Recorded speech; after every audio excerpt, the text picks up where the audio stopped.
Hi, everybody. So Buck Dave back again. One of the two old bucks. And with me is Well, Buckdale. Buck Dale. What episode are we on today? I'm, gue- I'm guessing 148, maybe? Yeah, I think Is that a good guess? 148. Okay, good. That's a good guess. So, I- good.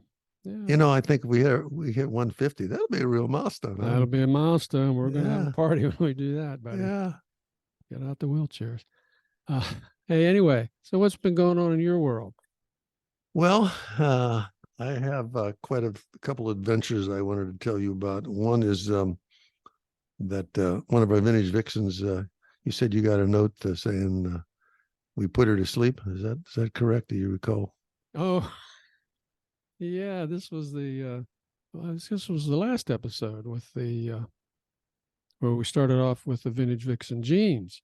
Yeah. And we got a report back that said really enjoyed the episode, a lot of fun. She said, Fell fortunately, asleep. she said, fortunately, I fell asleep before you got to the part where Dale riding the bike naked. She said, so that was probably a blessing.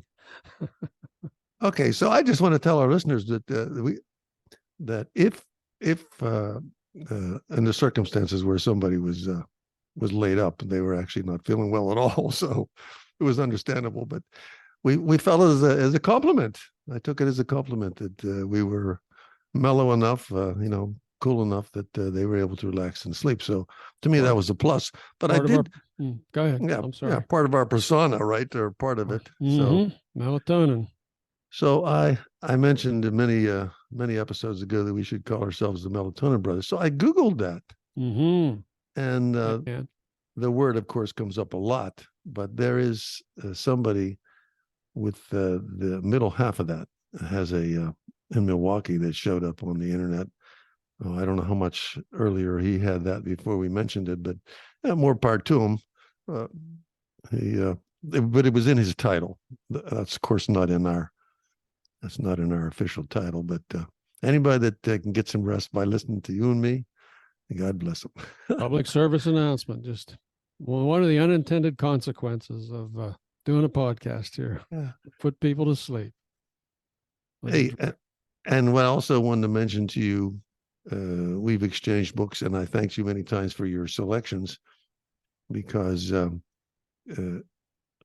if anybody listens to earlier podcasts, one time he said, try this. And you handed me the book called The Book Thief. Just out of the blue. I mean, and I said, geez, oh man, it was just remarkable. So you handed me two recently. One was The Cloud Cuckoo Land by Anthony Doerr, which I thought was a great read.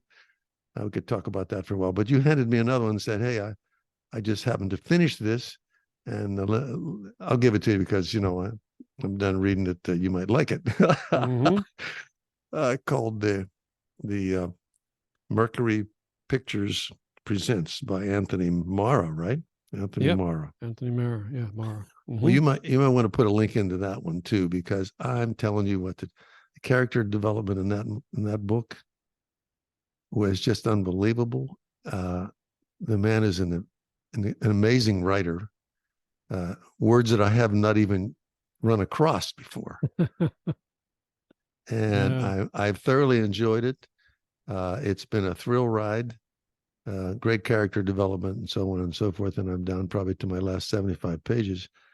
So thank you. That's when the aliens come in at the end. Whoops. Never mind. No Never aliens. Mind. No aliens. Aliens.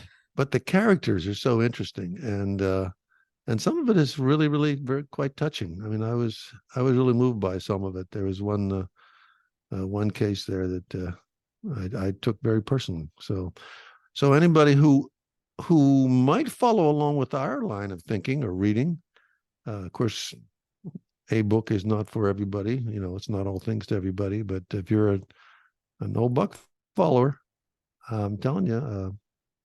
I concur with my fellow old buck Dave that it's an excellent book. So, good boy. It teaches you some history too, doesn't it? It does. It's kind of into some detail that you really don't think about much. But you don't think about much. That's exactly right. You don't think about it. So it was quite good. And lastly, I'll leave you with this. You remember I said, you said, what's your mission for the day? Remember mission for the day. Yeah, he said, I called you out of the blue and said, how you doing? What's happening? Oh, yeah. And I said, my mission for the day, that's all. My only thing I had to do was find some hot sauce. Yeah. How'd that go? And you said hot sauce. Yeah. Why does that become a mission? Like a cause du jour. Well, I was looking for sriracha. Sriracha. That's the red rooster sriracha out of California. Mm-hmm. You know that sauce, right? Yes, I do. Okay. My son loves that stuff. Well, it turns out I knew they were having troubles. I knew there was a shortage, but I thought maybe it was over now. But there was none on the shelves, and I was doing this walking, and as I walked to a couple of grocers that carry a lot of stuff, and they did not have it. So I settled for I guess a replica made by Tabasco. It was called Tabasco Sriracha. A cheap imitation. But I will tell you this, that the name Sriracha is considered a generic, non-patented name. Did you know that? No, I didn't. I thought that was the actual name. That was a patented name of that sauce, but someone else can use that because it's a generic name. I guess it's like, I don't know, oleo or something, whatever it is. Okay. Those ones where you can get to the, and I'm sorry, go ahead. And then I Googled it to see if I could find it. You're getting pretty computer savvy here, buddy. You do it all the time. I did it in the grocery store. So I wonder where I can find this. And it showed my stores having sriracha, but also it came up a bottle of the Red Rooster sriracha sauce, which is the one I was looking for, was listed for $42. $42 for a bottle. All you have to do is have a scarcity of something, and of course the price goes out of sight. So that was my mission. I did come back with a substitute, but why there's 4 hours I'll never get back. Yeah, never getting back. Speaking of no patent protection, of course, the other note we got from VV1 was on the Vintage Vixen jeans. That she Googled it, and she said Vintage Vixen is all over the place. So she says, I think it's too late for you guys to hold the copyrights on that terminology. So who knew? Don't you think it's cute that we're still so old and naive that we think we're the only ones that come up with this? And we invented it with the help of what could we come up with that isn't already on? One of our listeners. I think we had one of the options we had for naming the female was Vixen, and one woman wrote in and said, "How about Vintage Vixen?" And that's what it became. That's that one that got the most votes. Understandably, it's a. Well, I mean, we can still use it since it's generic now. We can still use it. We're very proud, I should say, to have a few of the Vixens out there that do listen to the old Bucks. We love them all, and we appreciate their comments. They're always welcome. And speaking of that, Dave, yes, any of our listeners, we have several ways. We're pretty up to date on how to communicate with us. We would like any comments on anything you want to ask us, want to tell us, because I, of course, have an opinion on everything. Yeah. Hey, well, and let me jump in here with that. As you notice at the bottom of the show notes, the liner notes, it says, send us an email to this email address, or you can send us a voicemail here. And all you have to do is click on that, and it will record up to 90 seconds. All right. So, if you want to remain anonymous, even, you don't have to use your phone. You're just making a recording, and it goes directly to us. And so it's really, it couldn't be any easier. So I'd like to see more of the voicemails, more speak pipes. So. Yeah, and whatever thoughts, doesn't have to be necessary on what we were talking about. We certainly welcome any comments to our listeners. But it is what it is, and we thank everybody for hanging there and listening to us. Yeah. Hey, I got something happened to us last night. It was kind of bizarre. Oh yeah, what? So we got back from Europe, and my wife's we have soft luggage, okay, So we have almost the same roller bag, and a strap broke on hers, and she never really liked it. She never really got into the whole thing that this is the best way to go. And she says, I want to get myself a new roller bag. So fine, get whatever you want. So she picked one out. She did the research and picked out a highly rated one that she liked as well. So it gets here, and it's got a TSA approved 3-digit combination lock on it. All right, which is that's like a bonus. Okay, it's TSA approved combination lock, and it tells you there's instructions how to set the lock to whatever you want to do. And she did all that. So she pulls it out last night, pulls the suitcase out, and it won't open. It won't open. The combination doesn't work. So now wait a minute. This is the combination she just set. That she had set, yeah. Doesn't work any longer for whatever reason. All right. So there's a information with it, with a little tag that comes with it. It said, if your combination lock doesn't work anymore, try all 1,000 combinations first. Yeah, it said this should only take about 15 minutes. It takes a lot longer than 15 minutes, all right? Because I volunteered to do that. It was only 3 numbers, like three dials. Is that what it is? It's like 000 to 999. Okay, that's 1,000 numbers. So you gotta set it to each number and try the lock. Set it to the next number. Try the lock. Well, we went through all of them and didn't work. And then it said the next step is to do this. So she started texting with somebody at the company, and I'll tell you what, when it was said and done, the guy said, oh, well, he wanted a video. He wanted a video of it not working. So we did all that, sent it to him, sent him pictures, front, back, bottom, blah, blah, blah.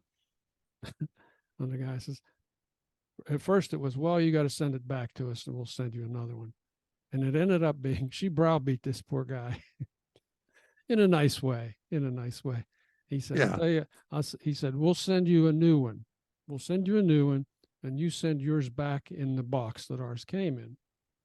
Okay. And then that further degraded into, we'll send you a new one. You keep the old one. You can do whatever you want with it. You can give it to charity. You can break it. You can do whatever you want. We don't want it. And he says, and further, I'm taking all your notes and I'm sending them to quality control because you're right. So you tried all 1,000 numbers. Let me just. Yeah, I'm laughing at this because I know what these locks are like and how difficult, how sensitive they are, and how tiny those things are. You got to have like bird fingers to change those. And then if they're not the exactly rollers, lined up perfectly, yeah, then exactly. Yeah. And I'm thinking to myself, you would say, okay, you've been quite successful loading it up and doing it at home.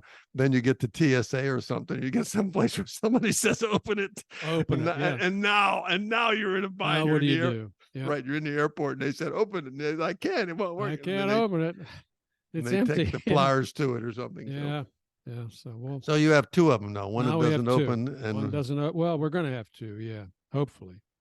Yeah, that's the plan. Well, I find that interesting that you tried all those combinations, which I'm thinking there's 4 hours that you're never going to get back again. Nope. It wasn't 15 minutes. I got to tell you. And none of them would even pretend to open. Nope. And I thought, well, what if I turn it upside, turn the dial upside down? Maybe she did it backwards. No, nothing.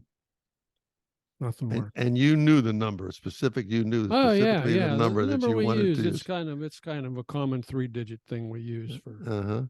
Yeah. It didn't work. Anyway, that's my story. I'm sticking to it. So she. I'm thinking other people must have a similar. Other people surely have similar situations to that. I mean, like a bicycle lock. Sometimes you're like that. I mean, I've locked I have 2 types of lock for my bike, and one of them is those cables. And sometimes it's in an awkward position and you can't get them lined up right. But if it's not lined up right, it just won't come apart. And I've experimented with those. That's like 5 digits plus letters and everything. That's a real combination. Yeah. And I could never get them. Even randomly, you think, you try 1,000 times, you'd find one randomly, just not easy to do. So if you got any lock stories, folks, let's hear about them. Well, listen, I think some could be more funny than that. Yeah. I think we've rambled long enough here. I'm gonna let the folks in on a big secret here. Okay. So today, our planned guest was Debbie Howard, who is a children's book author from the UK, and she also has she's done a lot to get her books translated to children into Ukrainian, to send to children in Ukraine, and she's also done French Ukrainian translations to help the Ukrainians that were resettled in France. And we've talked several times about Paul and Annie Triguet and Mary Meany, and we've had them on here a couple times. So it was our plan to interview Debbie and talk about her career as an author, because she's a popular children's book writer. But she fell ill yesterday, and she said maybe I can do it tomorrow. And so tomorrow has come, and Debbie is still unable to join us. So, in lieu of that, what we're going to end the show with here is an interview that I did with Mary Meany and Paul and Annie Triguet when I was in France. This was before Dave got sick and almost died. Okay. It was just a little tabletop interview. We were sitting around the kitchen table, passing my phone along, recording into the phone. So the audio quality is not the greatest in the world, but it's a good update on how things have gone with the refugees and with the town, and what they see going ahead, looking forward. So it's a short interview. It's only about 10 minutes. So we're going to tack that on to the end here. So I hope you enjoy it, and hope that we can get some good feedback from you. Well, this is Old Buck Dell saying, hope you enjoyed that. Thank you for listening, and we'll talk to you next time. Okay, Old Buck Dave right behind Old Buck Dale here saying, talk to you next week, folks. We've got next week, we have planned actually an interview with Bridie Thielen Heidel and Bruce Reddick, our two Lake Tahoe authors. So that should be a fun update with the two of them. We're gonna talk about Hank the Tank, the bear that's invaded Lake Tahoe. So we're going to talk about a lot of things. But anyway, take care, folks. Talk to you next week. Bye-bye. And best get well wishes to Debbie Howard. We're definitely going to have Debbie on the show down the road here. So take care of yourself, Debbie. Get well. Talk to you soon. And here's my interview from late June with Paul and Annie Triguet and Mary Meany in beautiful Saint Omer, France. All right, everybody. Hope you enjoy it. Send us your feedback. Talk to you next week. Bye. Hey, this is Old Buck Dave, everybody. Here, I'm in beautiful Saint Omer, France. I'm with Mary Meany and Annie and Paul Triguet, whom you've heard all of them on the podcast before. So we've had a great time here the last couple days. Annie and Paul have been great hosts and have shown us around town. And we've got Mary with us as well. So what I'd like to do is ask for a little update on the things since we had the podcast with Annie and Mary, the two angels of Saint Omer, as we called them, and Paul. You're about Paul. Okay. So Mary, give us an update on what has happened since we talked and what has happened with the Ukrainians that have come here. And I understand some have left, some have gone other places. Just give us a little update. Of course. So most of the Ukrainians are still here, and they're settling in. So everybody is in independent housing. All the kids are in school. We actually have quite a few kids who now speak fluent French, which is pretty amazing. And thanks to Annie, we have more and more of the adults who are able to speak really good French. And that has been absolutely vital because that helps them get jobs. And so one of the ladies here, Olga, she's an accountant, and she's just gotten a job with KPMG. We have people who've set up their own businesses. So we have a couple of construction companies that have been set up. So the big focus at the moment is helping. So Annie, give us an update on the whole teaching situation. Well, I've really enjoyed working with that group of about 12 women. The French government and the region has been really quite generous in funding a French class for nearly a year. Unfortunately, it's over now, and we are trying to start another one with new beginners. The students who are in my class, some of them are working, but most of them went on to another center for learning. And Paul, we're not going to leave you out of this. Give us a little update, if you could, on the work that you've been doing, providing medical supplies to Ukraine and working with Roland. That was another great podcast episode we had. Roland is still over there in Kyiv doing his thing. He's dedicated.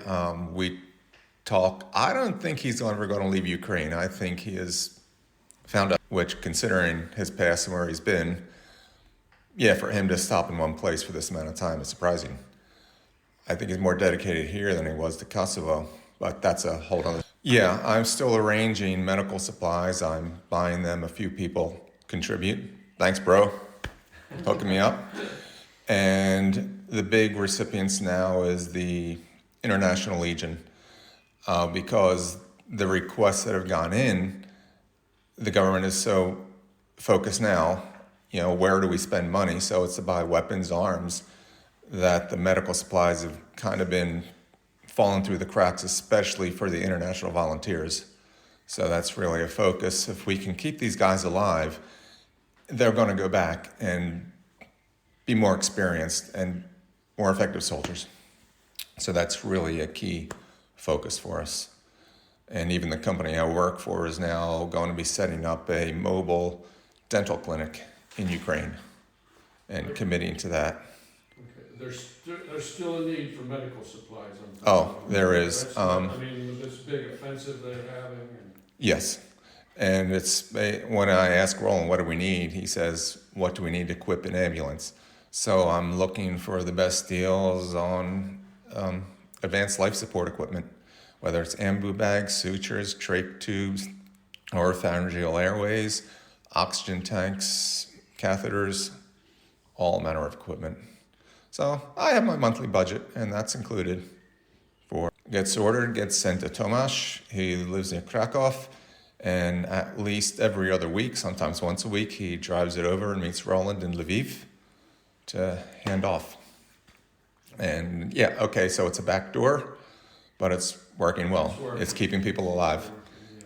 And then I still have my Ukrainian flatmates in my one-bedroom flat. So that's interesting. So you're still looking for donations to support the medical supplies. Yeah. And we can write in the show notes a way to do that. If you can read French, I have an Amazon wish list set up on the French Amazon bookstore. Well, not even bookstore, Amazon. I should probably do it in other languages, but the UK one is out of the EU, so that presents shipping problems going to Poland and having to pay duties. So I picked one that is within the EU that you can always right-click on it and get the translate if you're using Internet Explorer. Yeah. Okay. So that is just going to be an ongoing. It's going to be Mary's turn again. So I guess the big question is, what comes next? What does it look like down the road here for the whole operation? Well, the top priority for us is to help the people who are here and to help them become independent and autonomous and to build a really strong community. The second thing that we're thinking about is what happens next. Hopefully this war will end. Hopefully it will end soon. But we know that there's going to be an enormous amount of reconstruction. We know that there's an enormous amount of damage. So one of the things that we're starting to think about is how do we help some of the families here as and when they want to go back to Ukraine rebuild, because many of their homes have been completely destroyed. And what do we want to do with them to actually continue some of the contacts and the relationships that we've developed.